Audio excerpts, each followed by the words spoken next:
Hey, friends. So, as most of you know, as we were talking about you guys partnering up with me, that I was planning and hoping to do video updates for a few reasons. One, I feel like that's where the world's going. And two, it just seems more interesting to me. I've gotten a lot of emails that's just, the typical writing style, same words used, same updates, has the same look, the same feel. And I found myself being really bored. So I'm trying this out. We'll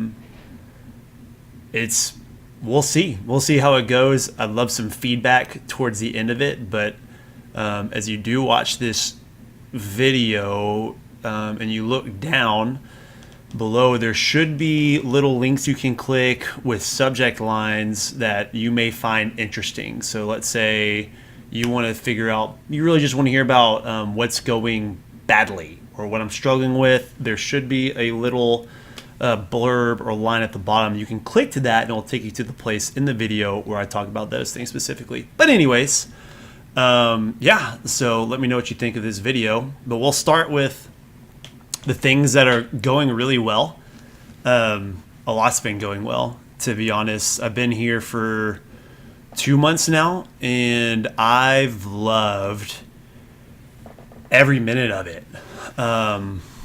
Every single minute of it. I've loved my roommates. Each one, I live with 4 other guys in the house that I own. I live with a guy named Kenny, who is from Maryland and is a great, he loves the Bible and he loves teaching, and he is definitely a leader in his own right, and it's been fun getting to be with him because he will sharpen you, which is good. Then there's Victor, who is one of the funniest people that I know currently. He is unlike any person I've ever met, and I've told him that, and his response was, I get that quite often. Chase, who's a second-year resident, is very wise and a great speaker and very eloquent in his speech. So he's been fun to just have biblical conversations with. And then Joseph, who may be the most energetic man I know, loves to work out. I'm working out with him at a gym called the Big Tex Gym. It was cheap. That's one of the main reasons I went there. But it's also the type of gym to where I think every person, no matter the sex, was way stronger than me and could hurt me at will, as could he. He's also very strong. So I've loved them all. And, for meeting them really for the first time as we moved in together, I'm very thankful. I couldn't have asked for better. And not to mention, we're all doing the residency, so we're all doing the same thing. We're all growing in the same way, and it's just, they've been a huge blessing. I love my boss, Steve, who is the missional community's pastor at the Austin Stone Church, and he is a freaking genius. I like to think that I can hang in the majority of conversations that I have with people, especially if I feel passionate about certain subjects. But so far, every time I've come to him with a subject I feel passionate about, he can generally prove me wrong in a couple of sentences. It's quite frustrating. And I've asked him before, like I've seen him at work, like he's very quick, he's very witty, and he's very strategic. And I've asked him before, when you talk, have you thought most of this through, or is this on the fly? He's like, yeah, about 80% on the fly. And I'm like, I hate you. I'm 90%. I have to think it through. If you ever talk to me about something that I have not thought through, I'll sound like a fool. I have to have thought it through beforehand. And he's just very quick, very smart, and very perceptive. My favorite thing about him is that he has caught me when I contradict myself about myself. Like I'll say something like, yeah, I'm this way. And he goes, but you've done this before. I'm like, that's a good point. Which is what I need, is what I wanted, is someone who's been very perceptive, so much so that they can tell me when I'm wrong about me, right? That's one thing I really desire. I love my community group or missional community that I'm in. It's my boss started it, and he assembled basically a bunch of the big leaders of the church, not staff, but lay leaders that have a high capacity that are already doing a ton for the church. And he assembled this group to be kind of a place of refuge, like not that we meet together and we go out on mission together, or we're, how to put this? It's not a group it's a low bar group. Like we get together and sometimes we just pray, and we get together and we'll just read the word and just basic interpretation, like not super expositional, not super like into the Greek or the Hebrew. It's supposed to be refreshing and relaxing because everyone's already doing a ton. And so we don't want to give them more to do, right? We're not going out intentionally to reach a certain people group together because they're already doing that and leading their own groups to do so. So with that said, they're all freaking leaders, and they're all really smart, and they all know the Bible well. And we'll get more into that later. And then, of course, I love the Austin Stone culture. So they invited all the residents, the downtown residents, which I'm at the downtown campus, to hang out at this one of the members' houses. And the campus pastor, Tyler David, set us down and pretty much like, hey, this is going to be our culture here. This is our values. This is what to expect. This is what we're going to ask of you. And as he was talking, he really emphasized heavily the amount of feedback we will give you, good or bad, whether you like it or not. And as he was saying that particular part, I don't know if it was that value that made me think this, or all the values that he had been talking about leading up to feedback, but I remember thinking, this is exactly what I was looking for. And it was a very pure thought, and I remember it with clarity. This place, this job, this church was exactly what I was looking for. And it's continued to be that. Even through the month, I've loved it. I've loved my job. I've loved the Austin Stone culture. And I'll tell y'all more about that in a second. Some of the other things that are going well is the amount of people I've met with an incredibly strong faith. But let me tell you a few stories. When I was planning this out, I was like, how am I going to convey all these people that I've met with a strong faith? But I'll just give you a few stories, a few examples. The first one is this guy that I met named Ron. Ron is not a staff member. He is a lay leader, probably in his late 40s, and he has a crazy story. Basically, his wife, I think, had an affair on him. He was doing it his job, but due to the devastation of that, he pretty much said, F it, I'm done, and he was homeless. And he was homeless for about 6 years. And Ron one day decided, in his homelessness, that, I really just want to find a Bible. For whatever reason, I want to find a Bible. And so he went to a library, and he found a Bible, and he started reading it, and he saw that God wants us to work. And so he said, well, if God wants me to work, I guess I'll work. And that's how he came out of homelessness. But because he came from such a low point in life, like he had such a low, his love for Jesus was unreal. And let me tell you how I met him. We were at an event on Saturday for the city center, and we had a lot of leftover food after the event. And everyone said, hey, put this in Ron's car. He's going to go take it to people. And I'm like, who's Ron? And to what people?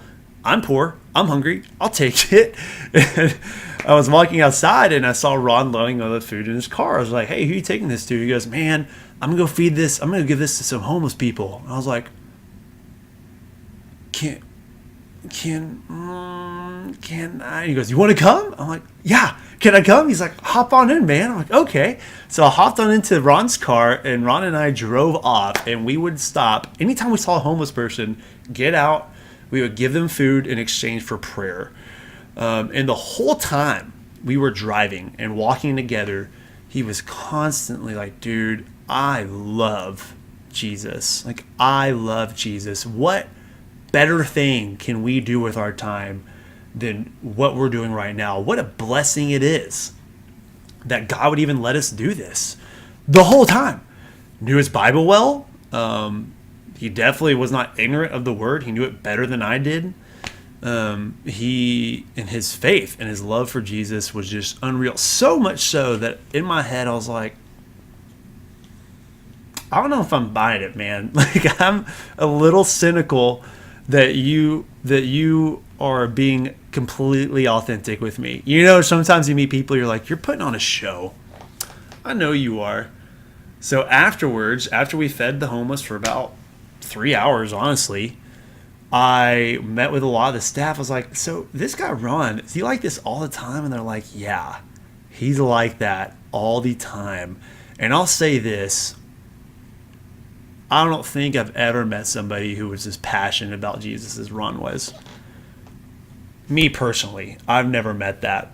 So much, it felt in a weird way. I was like, you know, this is similar to what it must have been like to walk with Jesus. Like this was pretty similar. And that's encouraging to know that that exists. I had never met it. I had never seen it. And now I have. So it was incredibly inspiring and encouraging because that's how I want my faith to be. And it doesn't really just end with like random lay leaders. I've met a ton of people my age that are doing crazy things for Jesus. I met this girl who has been trying to witness to people in her apartment, and to get them out to hang out with her and her Christian friends, she's organizing a boat cruise to see the bats in Austin, right? Like, she's putting in a ton of work to get people together so that they can meet other Christians, so that they can come to know Christ. I'm doing this thing called Men and Women's Development Program, which is a 9-month intensive program, biblical studies programs, where I have to go through systematic theology. You have to read, I think, like a book a month. It's going to take maybe 5 to 8 hours of my time per week.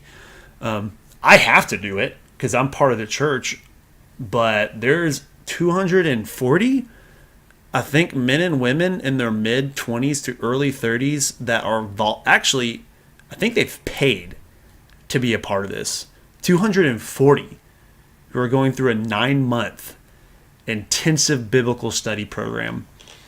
I've had the pleasure of doing a ton of interviews with MC leaders who want to be MC leaders. When someone wants to be an MC leader, they email us and we interview them just to check and make sure this person is qualified to lead. And most of these people are their mid-20s. And I've sat down and just asked them a few questions, and their maturity and desire and zeal for Jesus is crazy. It's authentic, and it's unlike anything I've ever seen. So just the amount of people that I've met that are passionate about the Lord is, I haven't experienced that before. So I've loved that. A couple of other things going well is the amount of feedback I've been given here. So going back to the Austin Stone culture, one thing they said is feedback, right? And during our first week, they gave us a basic crash course on everything of the Austin Stone, like a long orientation where we're in meetings often with the different sections of the Austin Stone, whether it be communications team, story team, the analytics team, the missional communities side of things, connections side of things, anything concerning the Austin Stone, we're doing meetings for that. And they started telling us, or in one of the meetings, a guy said, hey, according, I think it was Business Insider, the number one reason that somebody leaves a job is because of a lack of feedback. By far, the number one reason. And I can say this for people my age, honestly, we just want to be developed. We want to grow. We want to be leaders. We want to make a difference, and we want to be challenged if it's done in the right way. So we all desire. And so when he said that, it wasn't a surprise to me. I personally get uncomfortable if I don't have feedback because I need to know, like, how am I doing? Like, I need you to tell me that. And they do a great job of backing that up, of saying, we will give you feedback. They do something called 15-5. The 15 spelled out, the 5 is a number. You can look it up. It's once a week where it takes 15 minutes to fill out 5 questions online. your supervisor reviews it and then gives comments. And there's a bit more to it than that, but the 5 questions are really good ones. The first 2 are normally the same. Number 1, what's been going well for you? What are you proud of? These are all like segmented into one question, right? What have you been proud of? What are some things that you've done well? Second question is, hey, where are you struggling? Where have you felt stuck? Where are you frustrated? What tensions are you feeling right now? Those are great questions to ask someone once a week. And it's been therapeutic for me because I'm better at expressing my thoughts when I can write them out. And I've loved the feedback that I've gotten from it. So that's one thing, a 15-5. One-on-ones, at least once a month. So my boss and I, Supervisor Steve, sat down at a coffee shop and he's like, hey, where do you feel like you're struggling? And I was like, hey, here's where I feel like I'm not doing well. Here's where I feel like I am doing well. And then he answered the questions for me and told me where he thought I could improve. And I loved it. It's what I've been wanting and desiring for a long time. And what he said is, for me personally, like he spoke a lot about how I can come off, and I can sometimes come off defensive, or I tend to over-explain. Mostly true. I feel like it sets me up for failure, because if someone says you're defensive and you say, no, I'm not, I either agree and I am, or I disagree and I am. So whatever, well played, Steve. But I've loved it. I love the one-on-ones. They had us fill out an incredibly long development assessment document that basically asked how I need to be developed in pretty much every area of my life, like spiritually, with biblical theology, systematic theology, character, leadership, probably about 6 other subjects. How do I need to develop in those? What am I going to do? What are my action steps, as they call it, to be developed in those areas? And then what do you need from me? In other words, Steve's asking, how can I help you grow in these areas? So we turned that in, I think, last week, and Steve and I are going to go through it sometime soon. Another fun story that happened to me is, I'm going to tell y'all more context later on in the video, but for my very first meeting I was a part of, I wasn't told I had to present it, but I had to provide some MC data, like a document showing, it was like the fall update on how our missional communities are doing. And I had to provide the data that we track and charts and whatnot, showing how the MCs have done over the last semester for this group of directors. I thought I was just handing the document over to him, and that was it. Then in the middle of it, Steve looked at me and says, hey, Ryan, why don't you go ahead and present this document for us and explain it and let the directors know, I guess just help them digest this document. I BS'd pretty much every single word I said. I had no idea what I was talking about, and I'm confident I sounded like a total idiot. They were asking me questions afterwards that I answered them. I said words back to their questions. Were they right? But I could tell when I was definitely wrong, because Steve would interject and help, which I was appreciative of. But either way, afterwards I was like, the heck was that? Like, if you told me you wanted me to present, I could have prepared a lot better and at least done a better job and not sound like a freaking idiot. And he goes, I know you could have, but frankly, I just wanted to see how you do. My style is I'm going to throw you into situations just to see how it goes. And I'm like, I hate it, but I like it. So he has that kind of style, which I like. Just throw someone into a situation and see how they respond. Like, it's a good way to see if someone's gifted in that area, if someone can speak on the fly. It's good. And it's a good muscle for me to practice. I typically, if I have to speak, I'll put hours of preparation until I've really memorized my whole talk, which is good and it works, but it's tough. It's tough to maintain that. And so it's a good muscle to work, is speaking on the fly. Improv, if you will. Spirit led, which I've tried before. And the development has just been incredible, and I've learned a ton from it. Specifically project management. My boss, Steve, led us, a lot of the residents, and how to manage projects, and it was incredibly helpful. And if y'all want my notes for it, if you have Evernote, I can send you my notes from project management, and how to stay organized, and how to keep a to-do list, and how to figure out, like, what are your priorities, which tasks you need to be doing. My favorite part of how he presented it was very biblical. One thing in particular he said, he brought up Ephesians 5:15 through 17, which says, "Look carefully then how you walk, not as unwise, but as wise, making the best use of the time, because the days are evil.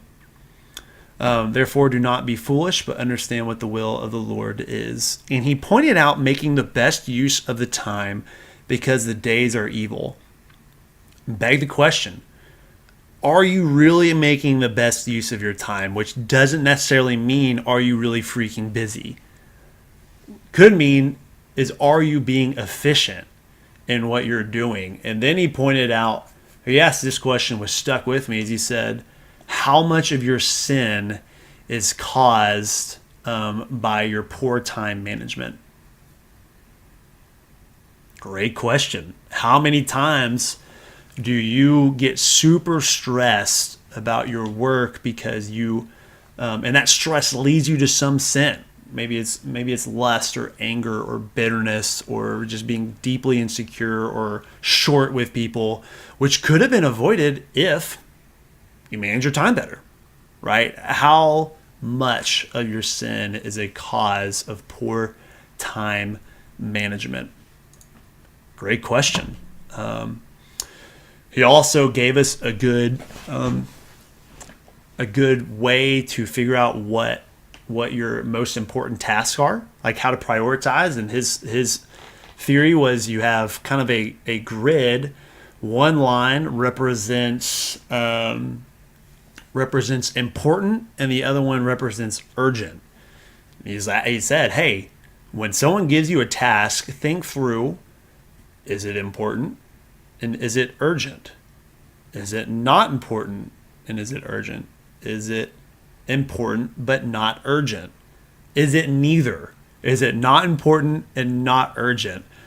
And you almost put your task along the grid, and you can get a really good idea of what you should be doing. But how do you decide what's important and urgent? There's a few ways that can help. He told us to think through your roles. What roles do you have? What roles has God assigned you to that you need to be faithful with? For instance, me, landlord, I own the home. I have to be faithful to that. Resident, I have a job. I have to be faithful to that. Son of my mom and my dad. I have to be faithful to that. Even this, like, I am a support-led minister. I have to be faithful when being a good steward of my money and keeping you guys updated, right? Like, that's part of the roles that God has given me. Once you figure out your roles, you have a much better idea of what's important, right? Much better idea of what's important. What task am I getting that directly affects my faithfulness to said role? And then what is your goals? What are your goals for your life? What tasks would help further those goals? Very helpful stuff. And again, if you want to see the notes on that, I can send them your way. Another thing I've been learning is what exactly it takes to run a mega church. One of the reasons that I came here, and I can't remember if I told this to all of you, but just in case, I'll remind you guys, is that during my final interview to get my residency through the Austin Stone, one of the main things that got me was, in the middle of my interview, This guy named Will Bosch and says, "Hey, I have a question, man." I'm like, "What's up, Will?" And he goes, "Dude, why not Young Life?" And I told him, "Well, I'm considering it. I may end up planting a Young Life in Dubai." And he goes, "Well, if you do that, let us know, and we want to support you in any way you can, in any way we can. We will find you, like I can find you a church, help you get plugged into it, make sure you're set up to succeed. If you want to stay in Tyler, we love Grace. We want to help support you in that. Whatever you do, you tell us, and we'll support you. I'll tell you now, after this phone call, I'm going to tell my supervisor I think you'd be a good fit here. But if you choose to go elsewhere, we'd love that, and we love to support you any way we can." And I remember thinking, that's the best answer anyone could ever give. And what is it about the culture of that church that would cause somebody to respond that way? Whatever it is, I want to find out. And I've gotten to see it. A lot of it comes from a few things. It's only been a month, so I have more to learn, but the leadership loves Jesus, and there's heavy accountability on all levels. Like, my boss has accountability. His boss has accountability. Like, there is, and it's vice versa. Like, there really is a culture of even the people under the bosses or their supervisors, they encourage, "Hey, if you see a sin in us, tell us." And I've already said one thing to Steve, not necessarily sin, but something I thought was unfair. And he goes, "You know what? You're right. I'm sorry about that. Will you forgive me?" Humility is a big thing. Part of their culture is best idea wins. I suck at that. If I have an idea, it's hard for me to just be like, "Fine, your idea is better." But that's the culture there. Best idea wins. Doesn't matter who it comes from. What's the best idea? How can we further God's kingdom the most? And of course, talent. They're all gifted. Everybody is probably the most talented person I've seen in their respective positions. Like I said, Steve is super talented and really, really good at what he does. Great with strategy and thinking on the fly. They're all that way. And so it makes sense with those things of why they have the culture that they have. And I love learning about it. A few other things that have been going really well, and we'll move on to the next section, is I've loved learning how to lead a team of believers, how to incorporate strategy. Steve sat me down and said, "Hey, listen, I think you are really good at tactics, but not strategy. Also, you seem to be really good at mission, but not so much administration. So I want you to operate in your weaknesses for a couple of reasons. One, if you want to plant anything, you need to be a jack of all trades. And if you're bad at administration, that is going to affect your fruitfulness." So that's what I've been doing. A lot of it, honestly, has been administration stuff, which I'm not good at. I suck at it. And we'll get more to that in the things that are difficult. But still, I've loved learning. The growth has been going well. But there has been some things that are frustrating about it. And then I've learned a lot about how to establish levels of leadership.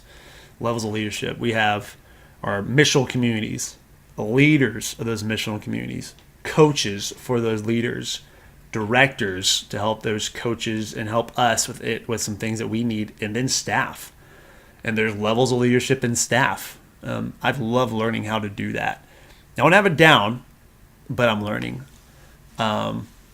Also, how to identify and challenge leaders. Like, how do you know if this person is ready to lead a team of believers? I've gotten to learn a lot about that stuff. So that's a lot of what has been going well. Let's move on to the other side, things that have been difficult.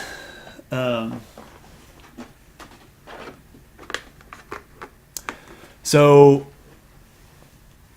a few things, like coming here, it's been tough-ish because everything is new. Like, new job, new roommates, new place, like new city, new style of doing things, like new church. Everything is new environment. Austin's different from Tyler, and I'm normally good at that stuff, but it has been hard adjusting, mainly just because I don't have like that you just don't have the bonds with people that come from time, right? Like it takes time to develop some of that stuff. And so I don't have that yet. Although I love everyone I'm with, it just takes time to develop that stuff. And so that's been difficult. A new job, like adapting to a whole new system. And they told us this, like, listen, you're getting onto a moving train.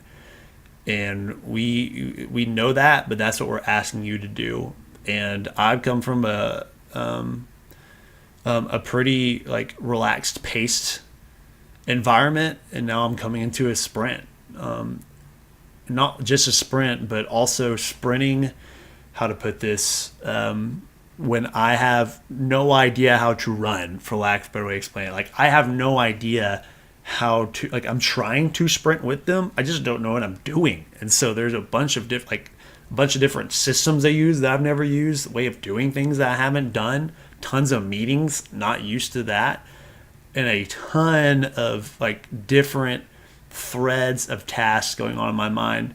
I'm used to just kind of having like my own, like I kind of get to set my pace, set my schedule. I work with the clients. I decide in a way, like I know all my communication. I see it. It's on my email, right? Like I know what clients I'm working with. But here, there's a lot of different demands from a lot of different angles. And it's been tough to keep track of all that stuff.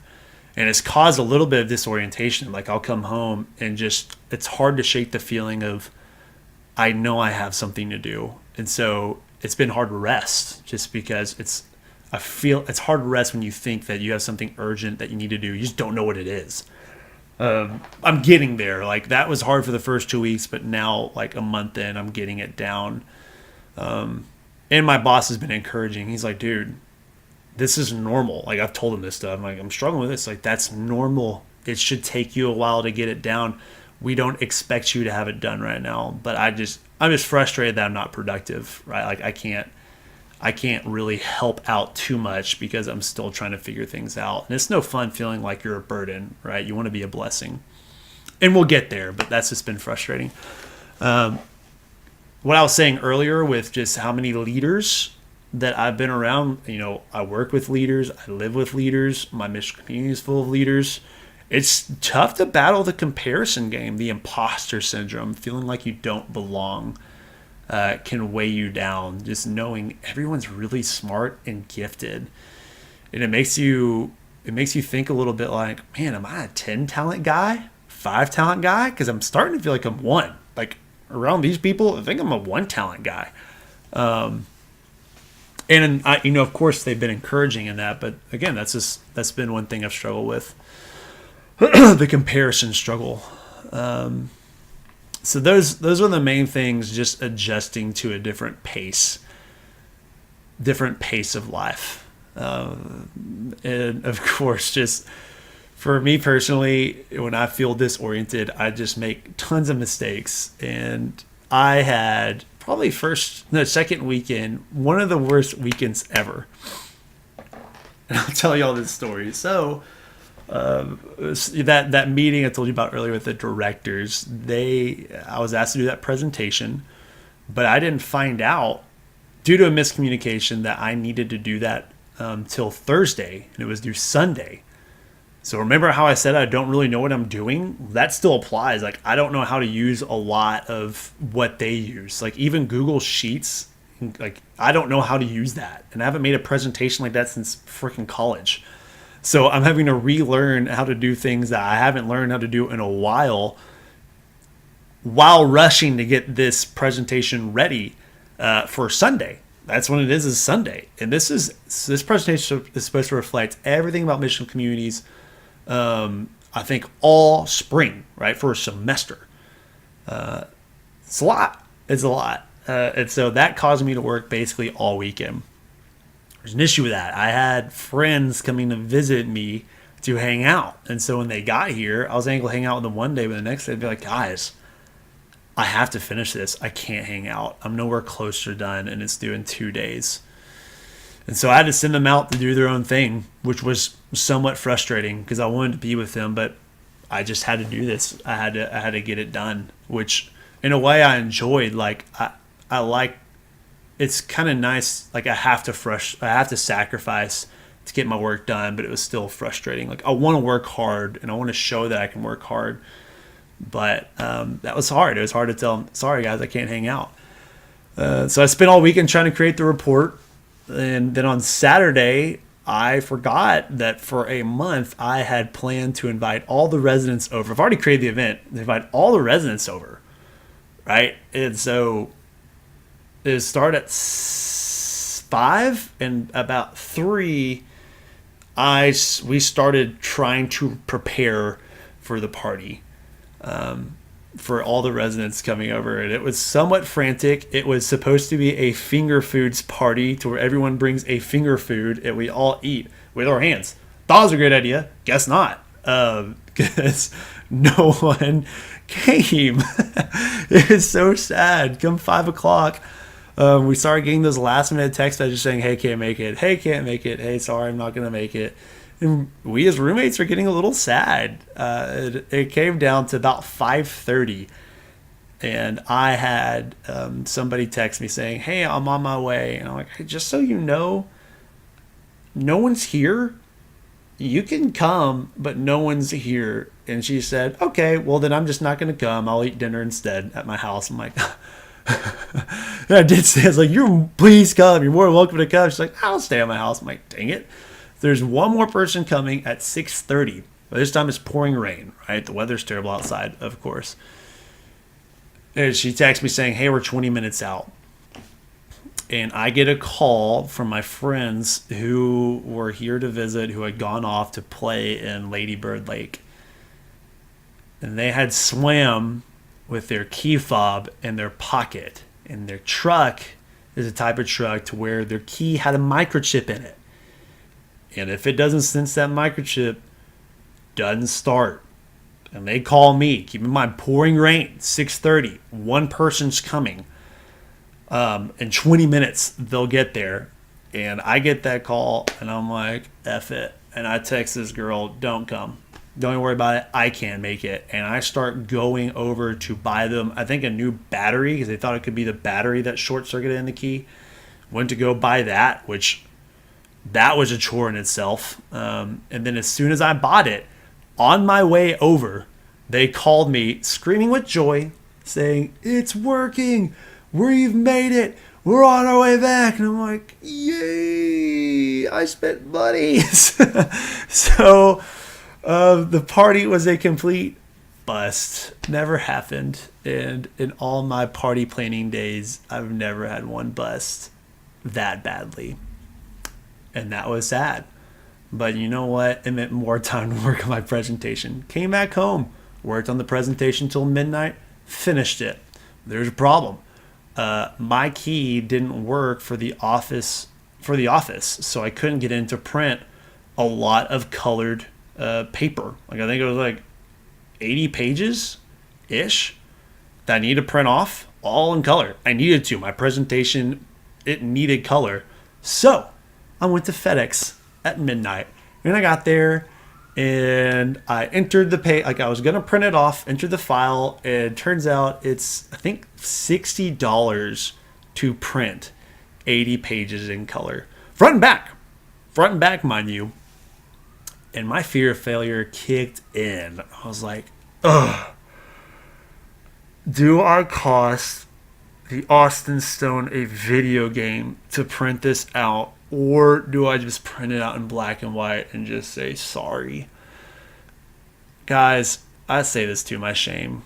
I sat there for like 20 minutes at midnight thinking, what do I do? And part of the reason it took me so long because I just felt a bunch of shame that I was at a FedEx at 12:20 trying to print off a presentation. And I finally came to the conclusion. I was like, you know what? They preach excellence here. That's one of their values. I'm just going to spend the extra money for excellence. And I printed them off, came home, and went to bed. About 1 o'clock, I fell to bed. Woke up at 6:15 a.m. Had to be at church at 7:30. As I was tying my shoes, shoelaces tore off. That's probably never happened to you in your life. It happened to me that morning. Whatever. Went to church for the first 3 hours. I was walking around with basically one sandal, the equivalent of one sandal in church for 3 hours. And it took me 3 hours to figure out I could just relace my freaking shoe, which I did. It was genius. Thank you. And I relaced my shoe, and I was actually very proud of that. On the 15.5, when they say, what are you proud of? I listed that as something I was proud of. And I was also supposed to provide food for the director's meeting. And so I went to go get food.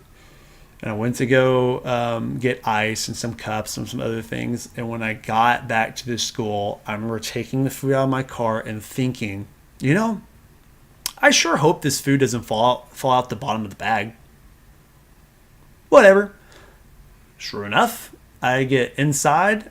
I'm 2 steps away from opening the door leading to the meeting, and guess what? Food falls through the bottom of the bag in front of everybody. I'm in one of the busiest areas during church, and it fell out the bottom. Quite embarrassing, but I will say I was so tired. I don't know how much I truly cared. Somebody came over, helped me pick it up, salvaged as much as we could, fed them with what we had. And then, of course, y'all know the rest of the story. I sat down for the meeting, and not knowing I was going to present, Steve's like, hey, go ahead, present this stuff. And I just BS my way through it. It was a tough weekend. And that happened week 2. And I've never been so frustrated. Now I can laugh about it, but just so you know, things have not gone all well. So that's things that have been going difficult. Now to get spiritual, how is God growing me? A lot of it is obedience. I've been reading through Daniel, and Daniel has impressed me of just how the lengths he went to be obedient. So much so that they wanted to feed him food. It was wine and it was Nebuchadnezzar wanted to feed him like wine and meat and things that he wasn't allowed to eat. And he said, listen, don't feed me that stuff. I trust that God will keep me healthy without it. And God did. And I'm like, man, that is some crazy obedience, even to risk like malnourishment, or even to be so bold to say, like he said, give me vegetables and God will keep me healthy. And then God like made him more healthy than everyone else. How much faith you have to state that, right? Like, don't give me meat, give me vegetables. God will keep me healthy. Watch. And then he does it. So just the obedience factor of, for me, the thing that I have not been obedient in is confrontation, but not for somebody else's sin. I'm pretty good at saying, hey, I feel like you're struggling with this. What I'm not good at is confronting someone who's hurt me, right? Like someone who's picked at me, or someone who that's caused me a lot of trouble, because I feel like I'm always the one doing it. And I know I'm a sensitive man, but I came to conclusions like, hey, I'm going to bed angry at people, and that's not pleasing to God, and it's hindering my prayers. And so I worked on that, and per usual, it has only helped those friendships flourish when I've done it. Healthy thinking, especially in the mentality of growth, talking about my insecurities of comparison earlier, whether or not I'm a 10 talent, 5 talent, 1 talent guy. I've started just trusting the Lord that, hey, he's given me what he wanted to give me. And the best I can do is just focus on my own growth, like grow to the best that I can and use my gifts to the best that I can. And to him, it doesn't matter if I'm using 10 talents or 5 or 1. If I am doing the best I can to grow, God's pleased with that. And that's the most fruitful way to grow. Once you start comparing, that's not fruitful, it's hurtful. And so I've started to develop a healthier mentality of not really looking around and thinking, man, that person's way smarter, that person's growing way faster. Like, I can't be concerned with that stuff. I have to focus on growing myself the best that I can. And it's been super, super kind of God to work that way in me. Thinking eternally is another way that God's grown me. Just understanding, and this hopefully will be a blessing to you guys, our mistakes in the grand scheme of things don't matter, right? God, in the end, wins. His kingdom will come. Jesus is going to come. He's going to make everything right, establish his kingdom, no matter what you and I do. So when you make a wrong turn or miss an exit, really doesn't matter. If the food falls out of the bottom of your bag, God's kingdom's still going to come. If you feel like you're making silly mistakes, doesn't matter. Even if they're big mistakes, you're not going to prevent God's kingdom from coming. And that's good, right? Like, he's winning in the end despite you and despite me. And so thinking eternally has given me a good perspective on when I make a mistake. Last thing, gratefulness. Again, comes from Daniel. Daniel 6:10 specifically. It's been my devotion, is in the morning, or it's been how I've been reading the Bible, is in the morning, evening, and afternoon. I try to give thanks to God 3 times a day because he's pleased with that. And Daniel did it, and God thought very highly of Daniel. And so in the mornings I've done a devotion. I actually have a whiteboard wall behind me, and I'm reading it right now. I have it written down. Morning I do a devotion, give thanks to the Lord. Afternoon I read a proverb and a psalm, give thanks to the Lord. In the evening I'm reading the Bible from beginning to end. I'm doing that for a while, and I'm on actually I just finished Jonah. So just gratefulness. I'm not good with the joy side of Christianity, honestly, and I think that comes from just a lack of gratefulness. Finally, we will move on to some of the missional stories. Before I get here, and I'll write this down too, I'm hesitant to share stories, and I'm not going to share them all. I'll share one, but my ask of you is to not share this on Facebook or anything like that. Because some of these people I am now Facebook friends with, and although they know where I stand with the Lord, I don't quite want them to think that like this is a celebration of what God has done, but I don't want them to think, oh, so I'm just like an objective to him, so I would ask that you don't share this, and maybe in the future I may make videos that one video that is meant solely to you guys, and another like the missional side, which was meant solely to you guys, and another side maybe more about my growth that I'll post on Facebook. You can share it with your friends, but just make sure that like it doesn't go on Facebook or anything like that, or social media. So I'm just going to do one story. So I was wanting to buy a weed eater through this website called Let Go, which is like the Austin Craigslist, just a little bit different. And this doesn't really happen much, but before I went to buy it from a couple, I remember thinking, I feel like God wants more from me than just buying a weed eater. Like, I think he has more in store than just that. Surely there's something more important than just getting my weed eater and leaving. Thought came in my head. Doesn't happen all the time. Went to go buy it. Met the couple named Jill and Wiccit. An interesting couple. Jill's real name is Brittany, and she goes by Jill and spells it Dgyl. And Wiccit was an interesting guy in his own right. And I remembered when I arrived, the verse came to my head, and it's the verse where Jesus sends his disciples out in pairs, instructing them to look for a man of peace. And I got there, and I remember thinking, this is a man, a woman of peace. Huh. Interesting. And we talked for about an hour and a half.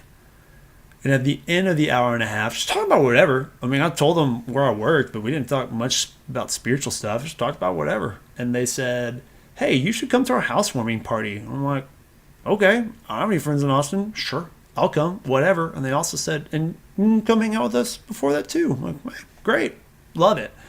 And so in the process of getting buying a weed eater, I was invited to a housewarming party, which I'm confident will be almost all unbelievers. And I'm hoping to bring some of the other residents and some of my Christian friends here.